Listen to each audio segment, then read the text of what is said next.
Em, Esta unidad versa sobre los tratados internacionales.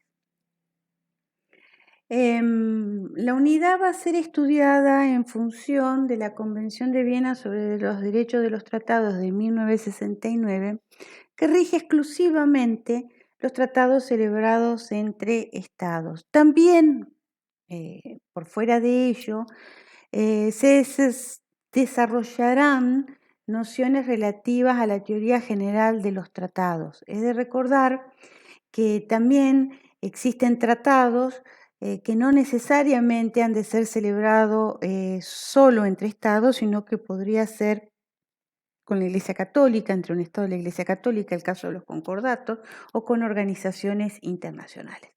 Pero para el estudio de la unidad, para una mejor comprensión, se centrará el desarrollo en las disposiciones de la Convención de Viena sobre el Derecho a los Tratados de 1969.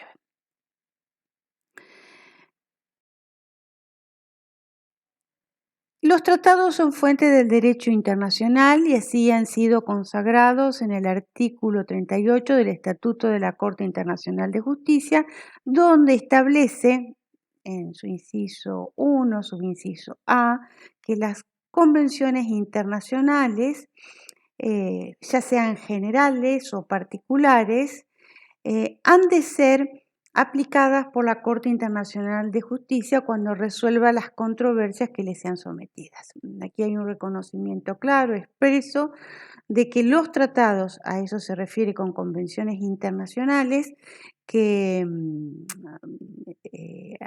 son fuente del derecho internacional. ¿Qué es un tratado? Hay dos conceptos, un concepto en sentido amplio y un concepto en sentido estricto. El concepto en sentido amplio es recogido de la jurisprudencia y de la doctrina, em, mm, y, y es amplio porque no hace distinciones de forma o de sujetos. Em, Aquí hay que hacer una aclaración. La teoría de los tratados se desarrolla a partir de la teoría de los contratos entre personas físicas o personas jurídicas, por ejemplo, sociedades comerciales, que es propio del derecho interno. Bueno, en el caso de los tratados, si bien se rige por normas consuetudinarias o tiene su origen en normas consuetudinarias que luego por obra de la labor codificadora de derecho internacional llevada adelante por la Asamblea General de las Naciones Unidas a través de la Comisión de Derecho Internacional, se ha plasmado finalmente en el tratado o en tratados como la Convención de Viena sobre el Derecho de los Tratados. Originalmente era de tipo consuetudinaria las normas, y para los estados partes que no son, y para los estados que no son parte de la convención todavía se siguen aplicando dichas reglas consuetudinarias. El tratado, al igual que los contratos, es un acuerdo de voluntades. Ese acuerdo de voluntades puede ser celebrado entre sujetos de derecho internacional. Siempre, obviamente, para hablar de acuerdo de voluntades ha de hablarse de dos o más sujetos de derecho internacional. No son sujetos del derecho privado, son sujetos del derecho internacional. Y su finalidad es crear, modificar o extinguir derechos de ese ordenamiento, del ordenamiento de derecho internacional. En sentido amplio, no se exige una forma para el tratado. El tratado puede ser por escrito, como por ejemplo el Tratado de Maastricht, que rige la Unión Europea, o puede ser verbal, así lo tiene dicho el Tribunal Permanente de Justicia Internacional en 1933 en el caso de Groenlandia Oriental. Este tribunal es el antecedente de la Corte Internacional de Justicia. Ahora bien, la definición en sentido estricto se extrae de la Convención de Viena sobre Derechos de los Tratados. En este punto, la Convención de Viena sobre Derechos de los Tratados deja en claro que sus estipulaciones, sus cláusulas, no quitan valor jurídico a tratados que no reúnan las características de lo que ella rige. En otras palabras, un tratado celebrado entre una organización y un Estado tendrá valor jurídico, pero obviamente no se encontrará regulado por la Convención de Viena sobre Derechos de los Tratados de 1969. Entonces, esta definición de tratado solamente se tiene en cuenta para determinar qué tratados quedan regulados por la Convención de Viena sobre Derechos de los Tratados. Otra cuestión más que hay que hacer hincapié es que las disposiciones de la Convención son de carácter supletorio, salvo el capítulo referido a las nulidades. En ese sentido, se acude a la Convención de Viena sobre Derechos de los Tratados en aquellos casos en que el tratado en particular que se esté aplicando o analizando no tenga una disposición específica sobre determinados temas que hacen a la aplicación del tratado. Hechas estas salvedades,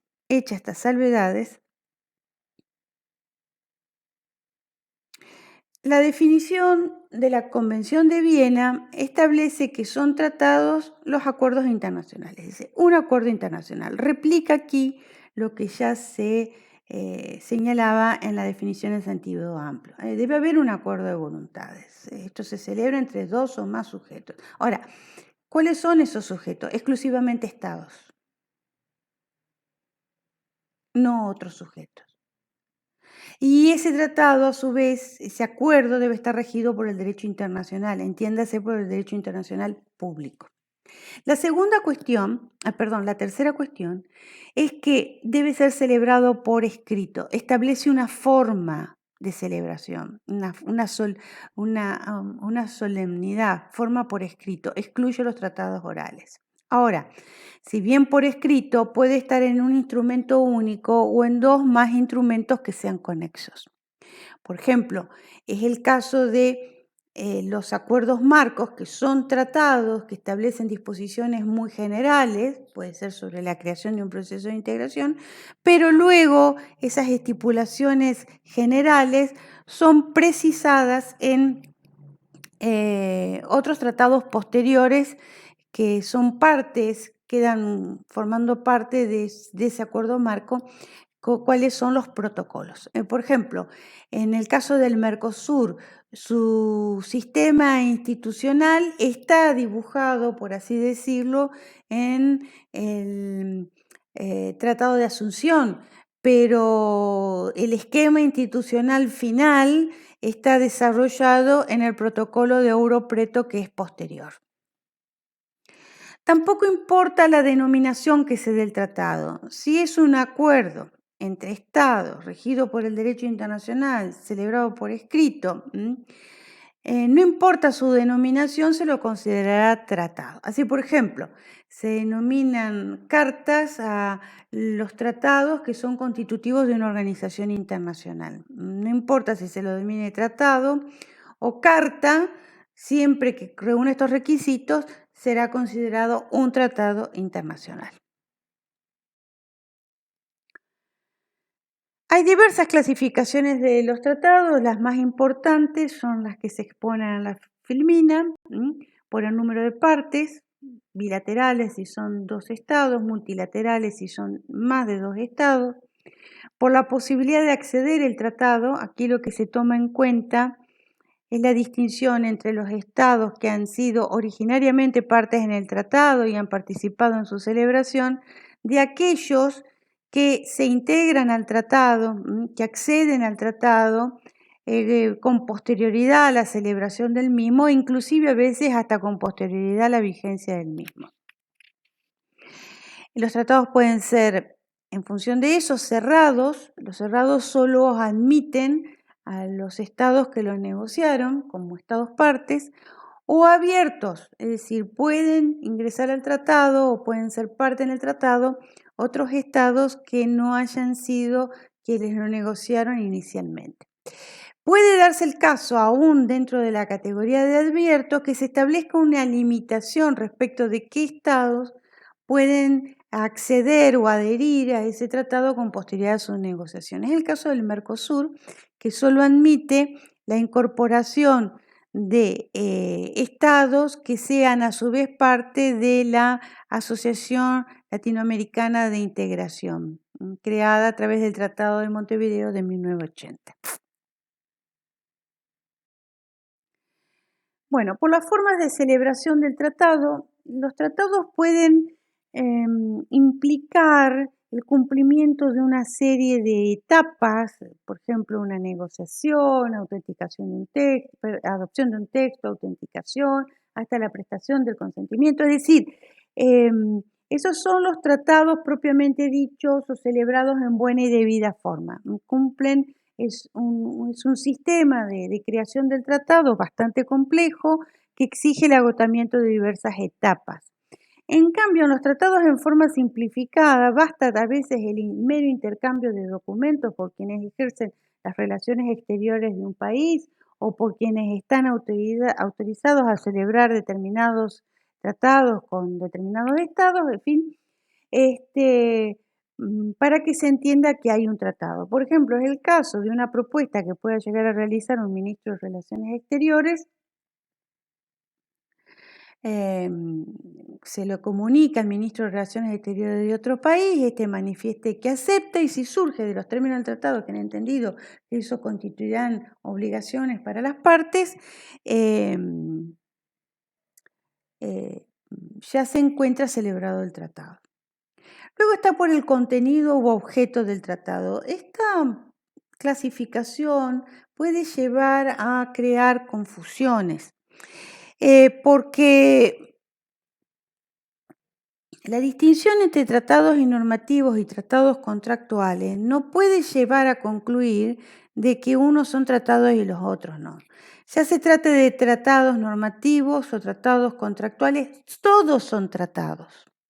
Lo que ocurre es que, en general, los tratados normativos atienden a intereses que son generales y establecen normas con un alcance bastante general y amplio. Esto es propio de los tratados multilaterales. Por ejemplo, el caso de la Carta de Naciones Unidas, el caso de tratados que regulen las áreas marítimas como la Convención de Viena sobre el Derecho del Mar o que regulan las relaciones diplomáticas, pero siempre dirigido a una gran pluralidad de estados y a intereses que son generales para, valga la redundancia, por un gran número de estados. Y luego están los tratados contractuales que en realidad atienden a intereses estrictamente particulares, pueden ser de carácter comercial,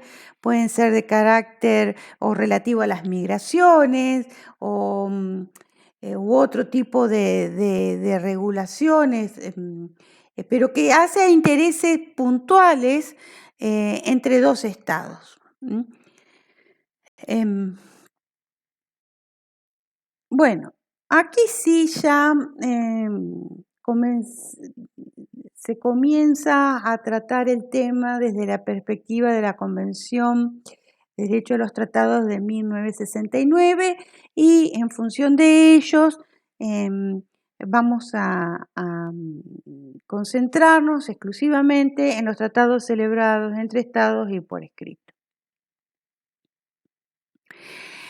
Las etapas por las que deben agotarse en la celebración de un tratado en debida forma están contempladas con regulaciones específicas en la Convención de Viena sobre Derechos de los Tratados. Por lo pronto, en aplicación del principio de igualdad soberana de los estados, el artículo 6 establece que todos los estados, por el hecho de ser estados, tienen capacidad para celebrar un tratado.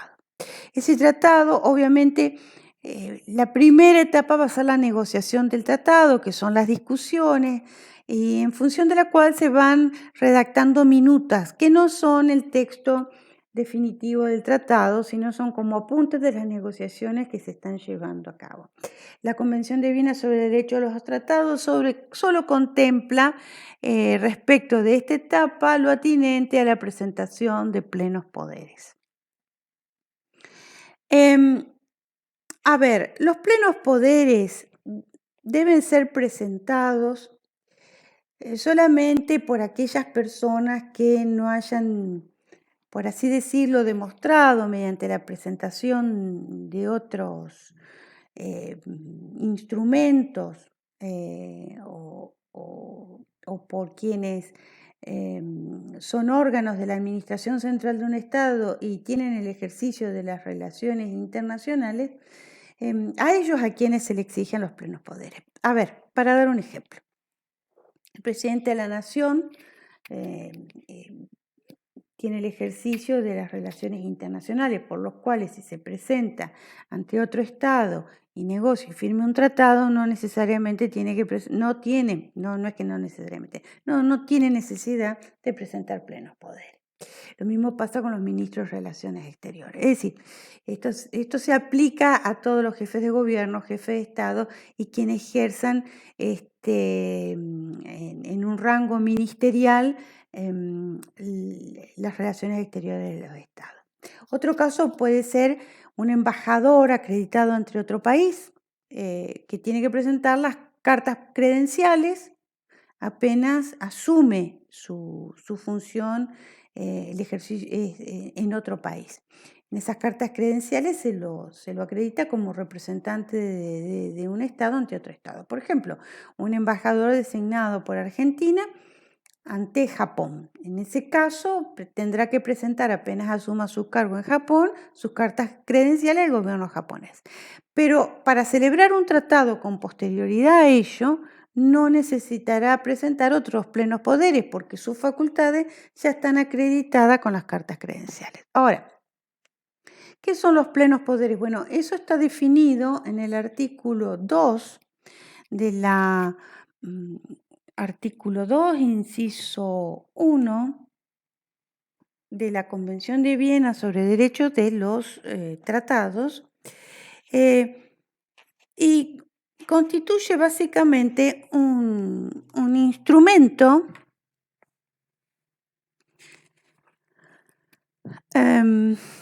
un documento que emana de la autoridad competente de un Estado. La autoridad competente quien tenga facultades para expedir ese documento y por el cual se designa una o varias personas para representar el Estado. Y aquí deberá establecerse en qué etapa, ¿no es cierto? Puede ser solo para la negociación o para las restantes etapas también. En la negociación, la adopción o la autenticación de un tratado para expresar el consentimiento en obligarse por un tratado o para ejecutar cualquier otro acto relativo al mismo. Luego está el capítulo referido a la adopción del texto de un tratado. Bueno, en función de las negociaciones se redacta un texto que puede ser autenticado mediante la firma, pero tiene que ser la firma de todos, excepto que se trate de un tratado celebrado en el marco de una conferencia internacional. Generalmente estos últimos son tratados que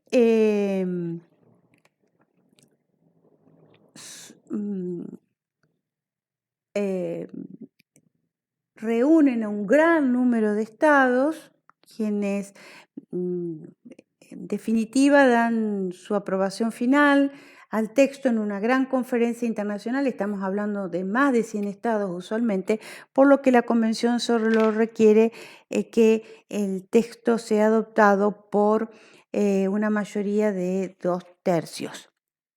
La adopción del texto es un acto en virtud del cual se afirma o se reconoce que ese texto refleja lo que han sido las negociaciones. Ahora bien, la firma que se inserta, y esto también vale para el siguiente paso que es la autenticación, no significa que se preste el consentimiento. En este caso siempre debe hacerse remisión al tratado para establecer cuál es la forma de consentimiento que pactaron las partes en un determinado tratado. Para entenderse que presta su consentimiento. La autenticación. En este caso es un procedimiento por el cual las partes establecen que determinado texto es el texto concreto y definitivo del tratado. Em, Obviamente, este procedimiento de autenticación lo establece el tratado o lo convienen las partes y si no hay ningún procedimiento acordado, bastará con la firma del texto. Em, Vuelvo a reiterar, esa firma no implica prestación del consentimiento per se. Por eso habrá que ver qué dice o qué se manifiesta en el tratado, si la prestación del consentimiento puede ser por la firma u otro medio. En ese sentido, la Convención de Viena establece la libertad de formas para prestar el consentimiento. Si nada se ha dicho, em, habrá que hacer por así decirlo, una interpretación del texto para establecer cuál ha sido la forma que en definitiva sería aceptable según el texto. Pero en principio, generalmente hay una cláusula que establece cómo se expresa el consentimiento.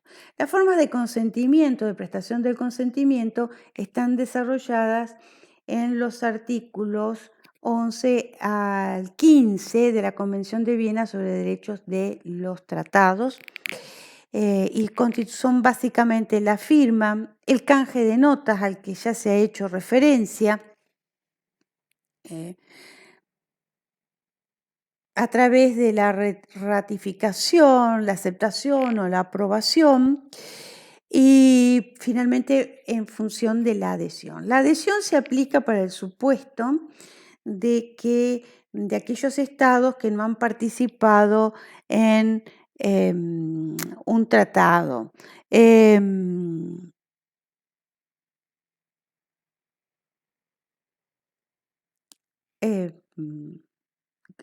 su instancia de negociación. Esto es para el caso de los estados que se incorporan con posterioridad a la negociación del tratado, inclusive con posterioridad a su entrada en vigencia. Sí cabe hacer una acotación respecto de la ratificación que se hará en la próxima filmina. Ahora bien, puede darse el caso que el tratado se haya manifestado el consentimiento por un Estado, pero ello no necesariamente conlleva a que el tratado entre en vigor, es decir, que el tratado debe aplicarse y deban cumplirse sus disposiciones. En ese sentido, la Convención de Viena obviamente dispone que ha de estarse a lo que se establezca en el tratado respecto de su entrada en vigor. Puede haberse establecido que entrará en vigor en determinada fecha o cuando se depositaran determinado número de ratificaciones, etc. Ahora, si el tratado nada dice sobre la entrada en vigor, se entiende que es cuando todos los estados hayan prestado su consentimiento.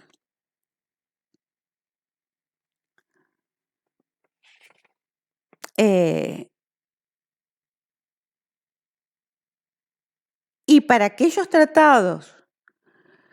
para aquellos estados que prestan su consentimiento cuando el tratado ya ha entrado en vigor, el tratado obviamente rige respecto de ellos a partir de la prestación de su consentimiento. Esto rige para las cláusulas principales del tratado. Ahora, generalmente en los tratados hay una serie de disposiciones que son necesarias cumplir para que el tratado, valga la redundancia, pueda entrar en vigor. Estas disposiciones particulares pueden hacer referencia a la formulación de reserva, a la manera de entrar en vigor el tratado, a las funciones del depositario. Por ejemplo, una disposición que diga que el tratado entre en vigor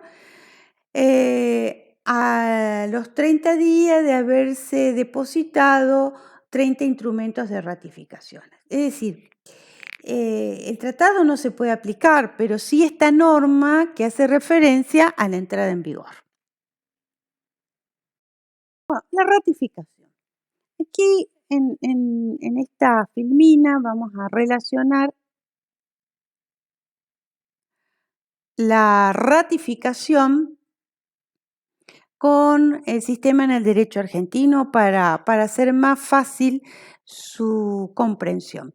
La ratificación, la adopción, la aceptación, eran distintas formas de prestar el consentimiento, pero todas ellas tenían una particularidad y era que luego de la firma del tratado, luego de la firma del texto del tratado, es decir, de las instancias de adopción y autenticación del tratado, ese texto debía pasar por un examen en el ámbito interno de los estados.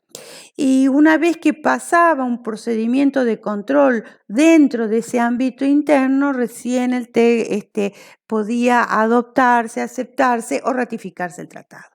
Hoy la Convención de Viena sobre Derechos de los Tratados trata esas tres formas como una única forma y da la definición en el artículo 2, inciso 1, B. Dice, se entiende por ratificación, aceptación, aprobación e inclusive lo extiende a la adhesión al acto internacional así denominado por el cual un Estado hace constar en el ámbito internacional, esto no es ámbito interno, es en el ámbito internacional su consentimiento en obligarse por un tratado. Es un documento que dice que el Estado argentino ratifica el tratado prestando su consentimiento para obligarse por el mismo. A partir de ahí el tratado es cuando se presta el consentimiento por el Estado. Generalmente esos instrumentos se presentan en el ámbito internacional ante quien se denomina depositario del tratado. El depositario del tratado puede ser un país o un funcionario de una organización internacional que ha de lleva o tiene en su poder los documentos originales que fueron firmados por el tratado, recibe las manifestaciones de consentimiento, las reservas que puedan efectuar los estados partes, realiza las notificaciones entre ellos, poniéndolo en conocimiento de la entrada en vigor, etc. En el caso del derecho argentino, la ratificación se produce de la siguiente manera y en la siguiente instancia. Primero, el Poder Ejecutivo celebra, negocia el tratado en el ámbito internacional. Una vez que cuenta con el texto autenticado del tratado, lo presenta para la aprobación del Congreso de la Nación. Si el Congreso lo aprueba, solo si lo aprueba, esto es un acto interno, la aprobación en el Congreso de la Nación, podrá luego presentar la ratificación en el ámbito internacional ante el depositario del tratado.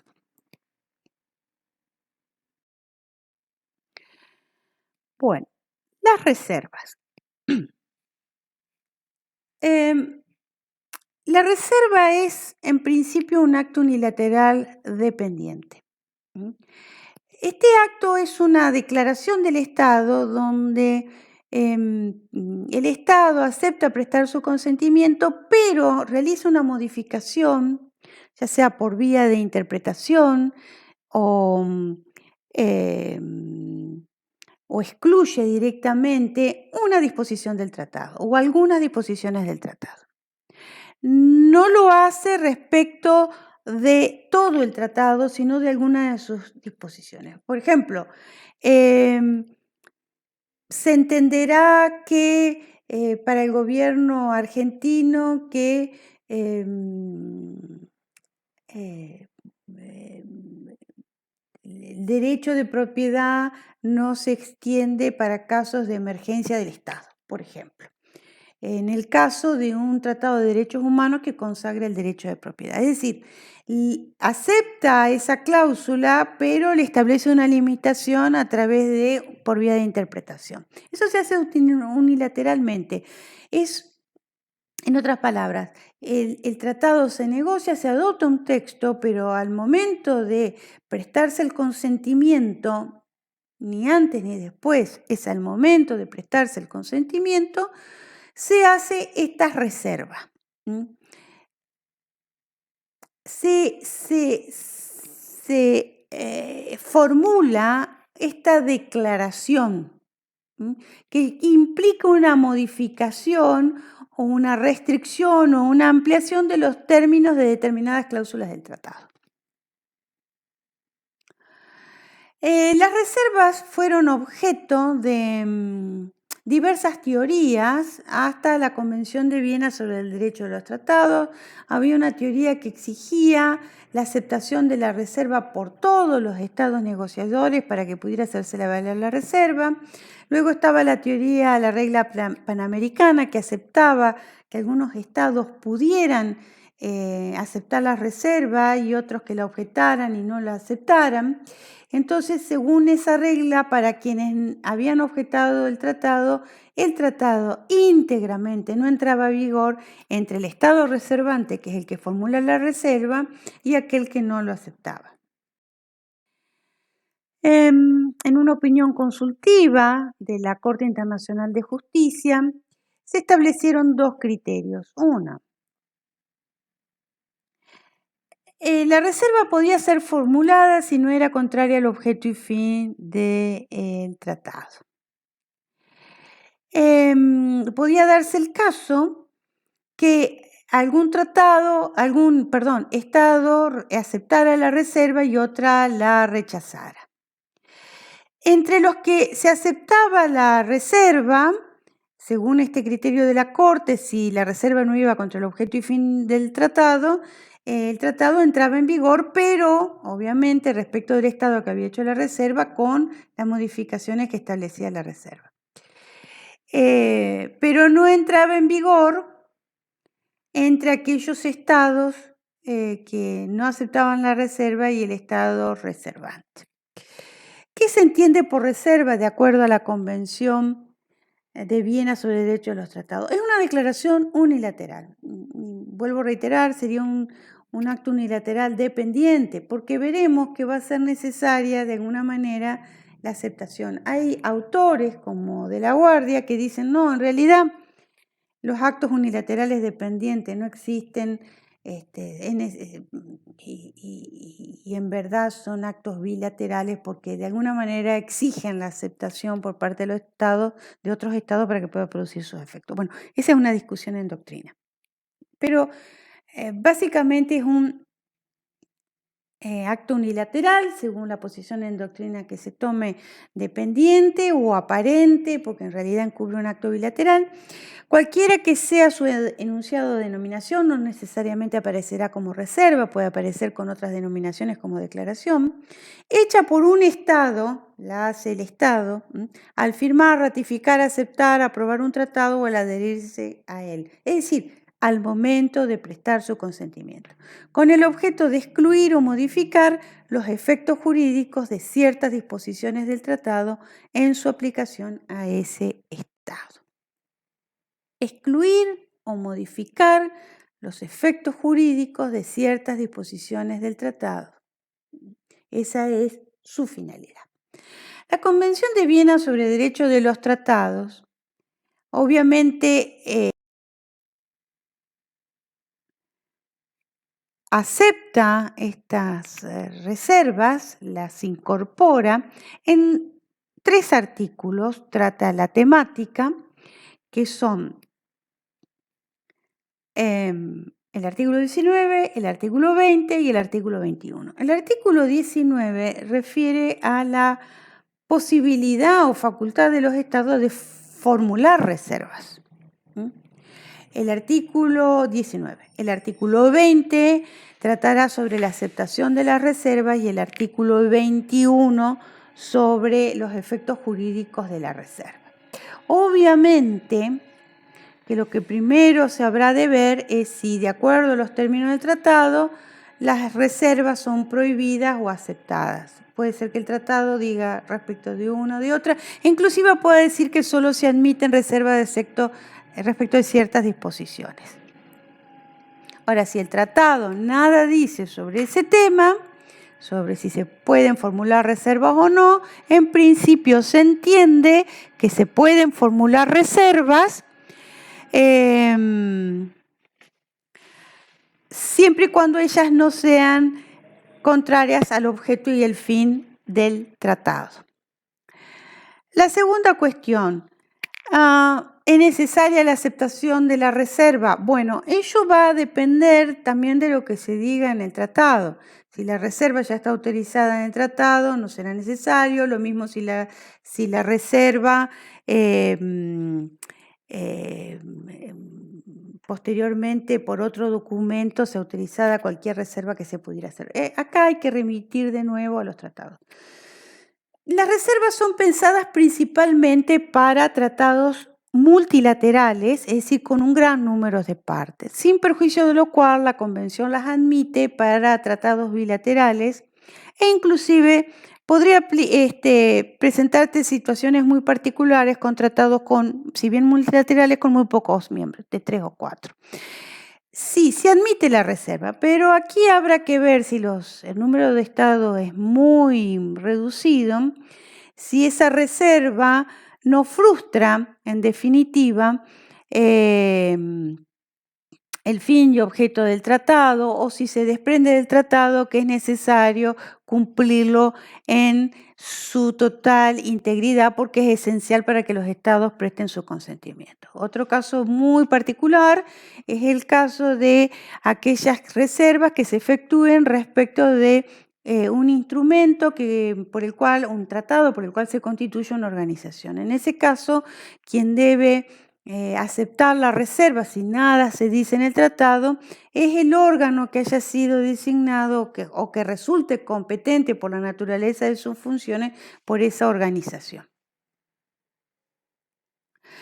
Ahora, en el inciso 4 la Convención de Viena contempla, en el caso de tratados multilaterales, supuestos en que los estados puedan ya sea aceptar o rechazar la reserva. Entonces dentro de un mismo tratado pueden crearse diversidad de relaciones. Supónganse un tratado firmado entre 180 países. Un estado formula reserva. De esos 180 países, 120 aceptan la reserva y otros la rechazan. Entonces se van a crear entre los 120 que aceptaron la reserva, la aplicación del tratado con el estado reservante será de una manera y entre aquellos que hayan objetado la reserva será de otra. Se crean micro relaciones dentro de un tratado. Por ejemplo, la reserva puede ser aceptada por los estados en forma expresa o en forma tácita. Se han transcurrido 12 meses desde que se les notifica de la reserva por el depositario y nada dicen. Eso es forma tácita. Y si no, en forma expresa con anterioridad al cumplimiento de esos 12 meses.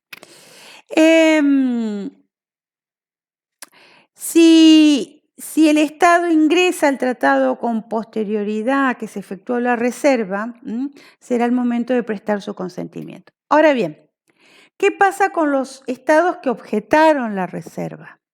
En ese caso, hay dos posibilidades, y es que, y aquí viene con los efectos relacionado con los efectos jurídicos también de la reserva. Puede ser que haya estados que objeten la reserva y expresen que no van a aceptar que el tratado entre en vigor, en vigencia, entre el estado reservante y ese estado que hace la reserva. Y hay otra posibilidad, y es que objete la reserva, no admita que se aplique entre ellos la cláusula entre estado reservante y el que la objeta, la cláusula que ha sido objeto de la reserva, pero acepte que se apliquen las demás partes y disposiciones del tratado. Bueno, hasta aquí el tema de las reservas. Y con esto finaliza esta presentación.